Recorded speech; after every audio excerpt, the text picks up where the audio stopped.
Hello, everybody. It is Matt, and it is Maniac Monday, and I am back at you with yet another review. Before I roll on to any of that, I want to wish each and every one of you a great morning, evening, dawn, day, or dusk, all that lovely stuff, because life really is too short as is. Do me a really huge favor and like, share, and subscribe. I love seeing your beautiful faces when you are here. I know I'm here an awful lot, but I have an awful lot on my plate to review. And one last little tidbit of information. Check out the description box. I give you a bigger bite of every single movie of every single day, such as your brief synopsis, starring cast, director, runtime of the cut I am watching, a link for a trailer, and if you decide you can help support Chibi's film productions and Derek Braasch, and you can buy a copy from him. So I give you a link for all of that for both the trailer and for Derek's Facebook, so that way you can get a hold of him and or something. I'll find a way, an email or something for them, so that you're able to get in contact and purchase yourself a copy of today's film, which I highly recommend, especially if you like suspense, some gore, a crazy story, some good acting, stars from yesteryear making not making an appearance, but doing major characters, major roles in this. It is just an absolute fun ride. It is known as Torture the Flesh. It is a 2024 release. It is directed by Derek Braasch, the crew over at Chivi's. And this one's starring Joe DeBartolo, who is one of the veterans I'm talking about. Darin, Bowman, Myles, Valentine, Bozek, one of my favorite up and coming stars, Lillian, Lamour, and then of course we got the veteran amongst veterans, Lynn Lowrey. Yes, none other than the great Lynn Lowrey from Crazies, and what is it? I'm having a brain fart right now. I drink your blood. But anyways, from both of those films, amongst others as well. But you have, like I said, they're a solid cast, great director. Now this one's not rated, of course. Probably a good thing, because the gore gets intense. There is a scene at the beginning with a blade that is penetrating a place that I was just like, oh my goodness, I've seen that happen in films before, but they went pretty violent with it. Instead of a slow push in, they were jabbing like they were poking for something on the other side of the fence. It's quite interesting. But anyways, what exactly is this movie about? It's about a man who he's got a wife and a daughter.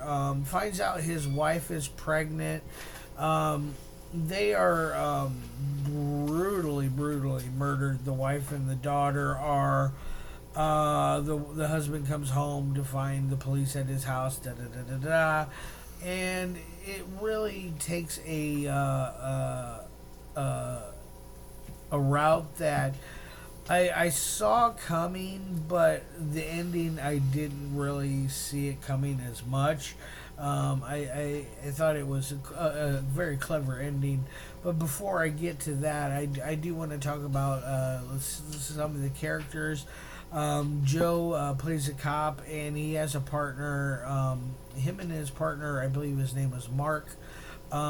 If memory serves me correctly, I'm terrible with names, but they are trying to solve the case. They think that it's the husband doing it. They also are looking to see if there are any other suspects as well. Joe is a raging alcoholic, by the way, in this film. He is constantly pulling out the flask, trying to share it with others. just constantly just boozing it up. Um, but the other characters are very good. I thought the husband's role was played pretty well. I thought that actor did a good job at playing that part. The wife and the daughter you really don't get to see much of, but the wife you don't get to see much of as well. So I can't really balance their acting as a family coercion together, because I just it wasn't really presented enough to really make you feel um, for the whole family. I mean, you feel bad that things are happening like this. Nobody wants to come home and their wife and daughter are completely eviscerated. Which, by the way, there is a serial killer running around the area, and is known as the Crucifier. And the Crucifier, he takes body parts and nails them to the wall. Hence, why they call him that.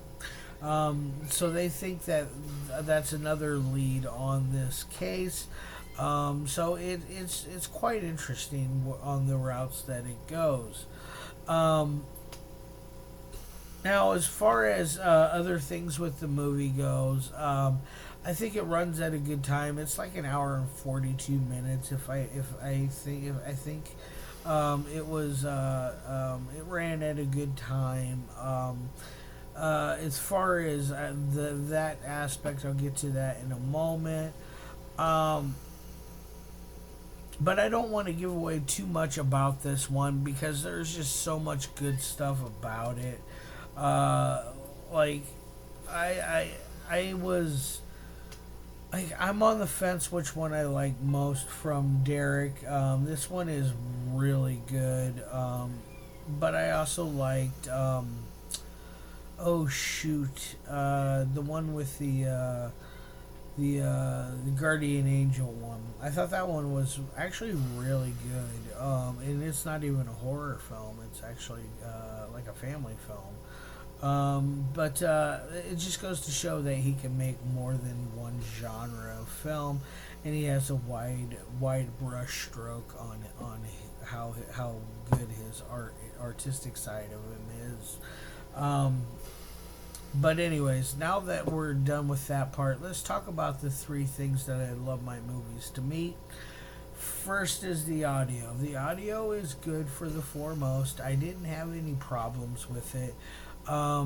There was a couple of parts where I noticed some of the characters' audio wasn't quite as loud as the others, but it wasn't enough to distract me enough to take anything away from the film itself. It just came off like two different sets of audio went off. So that's kind of how I looked at it as. But other than that, there's no bumps, glitches, no static interference, no like outside interference from anybody else.